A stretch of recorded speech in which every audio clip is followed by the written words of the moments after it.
እሱ ጋር ሰራተኛዋ ተከታታይ ድራማ በክፍል 54 እንግዲህ ዛሬ ከች ብለዋል። ሰላም ጤና ይስጥልኝ የቻናሌ ተከታታዮች ቤተሰቦቼ በያላችሁበት ሰላማቸው ይብዛልኝ። ለቤት አዲስ የሆናችሁ የደውል ምልክቱን በመጫን ቤተሰብ የሆኑ ነባር ቤተሰቦችም አብራችሁን ስላላችሁ እጅግ በጣም አመሰግናለሁ። ቪዲዮውን በላይክ ጀምሩት። አደይ ተከታታይ ድራማ እንግዲህ በብዙ ዘንድ ተወዳጅ እየሆነ የመጣ ድራማ ነው። በጉጉት የምንጠብቀው ከኔም ጀምሮ ማለት ነው። እና በክፍል 54 ላይ እንግዲህ በባለፈው ላይ ያየነው ያቆመበት እንግዲህ አደይ ስልክ እያወራች ባለበት ሰዓት እጅግ በጣም ደንግጣ ነበር።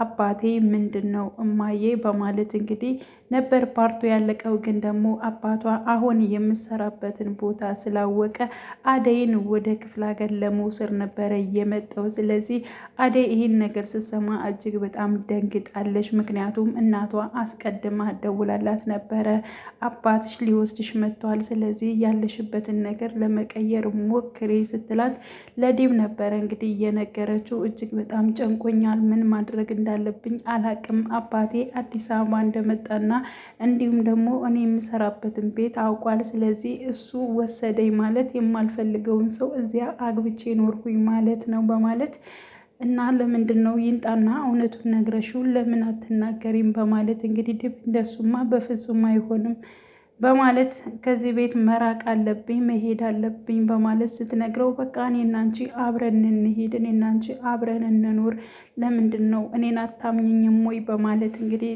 ይነግራታል። እሷም ደግሞ ለምንድን ነው ራስ ወዳድ የምትሆነው?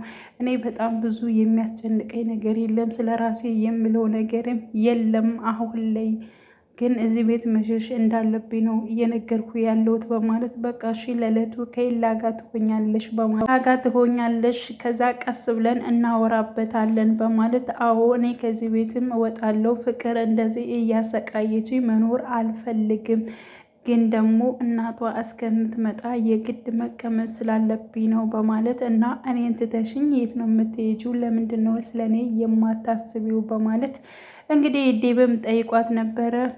ዴብ እኔ ይሄን ነገር እኮ እንደማልችል እኮ ደጋግሜ ነግሬሃለሁኝ በማለት አብረን እንኑር እያልኩሽ ለምን እሺ እኔን አትቀበይኝም? በማለት ደግሞም ጠይቋት ነበር። እሷ ግን እንደማትፈልግና ፍላጎቷ እንዳልሆነ አሁንም ደግማ ደጋግማ ስትናገር ነበር።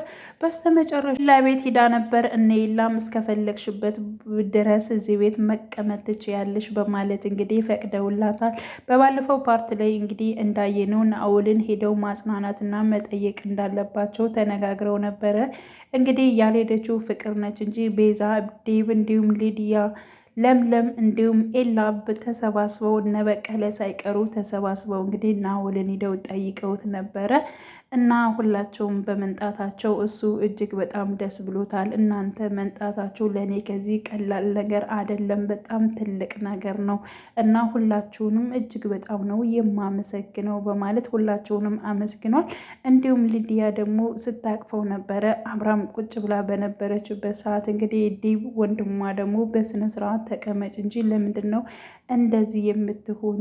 በማለት እንግዲህ ኤላም እንግዲህ ቀጥሎ አዎ ሊዲያ በስርዓት ተቀመጪ፣ ለምንድን ነው ካገኘሽው ሰው ጋር ነው ወይ የምትለጠፊው? በማለት እንግዲህ ኤላም ሲናገራት ነበር። ለጋ በሄዱበት ሰዓት እንግዲህ ባርኮቴ ወደ ቤት መጥቶ ነበረ። እንዲሁም ደግሞ ፍቅር እናቷን ስልክ እያወራች ነበር። ምክንያቱም በጣም ስራ ጫና እንደበዛባትና አደይ ደግሞ ከነሱ ጋር እንደሌለችና ከነ ኤላ ቤት እንደምትኖር እንዲሁም እሷ እንደ ቤት ሰራተኝነት ሆና በጣም እየሰራች እንዳለች እንደተጎዳች ስለ ቤዛ መንጣትም እንዲሁም ስለነ ሊዲያ ስለሁላቸውም እነሱ በጣም እያስቸገሩኝ ነው፣ እኔ በጣም ደክሞኛል እና እንድትመጭ ፈልጋለሁ እባክሽን እናቴ በማለት እንግዲህ ባርኮቴም እዚህ አያድርም ከስንት አንዴ ነው የሚመጣ በማለት ስለ ወንድሟም ስታወራ እያለ ነበር እንግዲህ ባርኮቴ ከቻለው።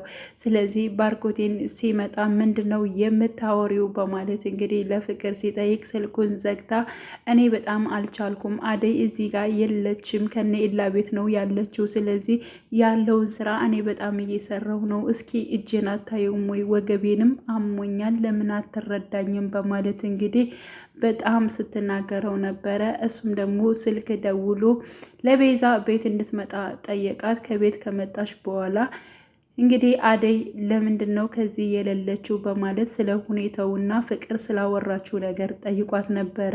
አደይ እዚህ ነበረች፣ ትናንትም ነበረች፣ አይቻታለሁ፣ እየሰራች ነው በማለት ዝም ብላ ነው እህትህ እንደዚህ አይነት ነገሮችን የምትናገረው እንጂ ራሷ ነች የምትሰራው በማለት እንግዲህ ትነግረዋለች።